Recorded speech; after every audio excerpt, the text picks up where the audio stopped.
একটি ছোট্ট গ্রাম ছিল। সেই গ্রামের এক কোণে একটি বড় সজনে গাছ দাঁড়িয়েছিল। বসন্ত এলে গাছটি ভরে উঠত সাদা সাদা সুন্দর সজনে ফুলে। ফুলগুলো হালকা বাতাসে দুলে যেন হাসত।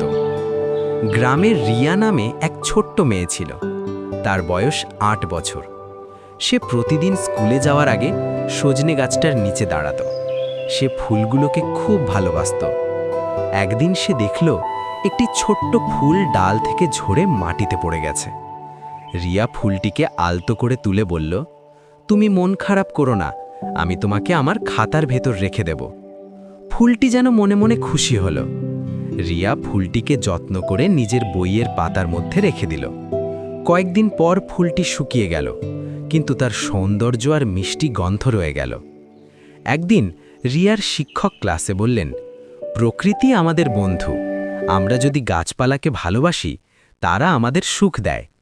রিয়া তখন তার খাতা খুলে শুকনো সজনে ফুলটি দেখালো।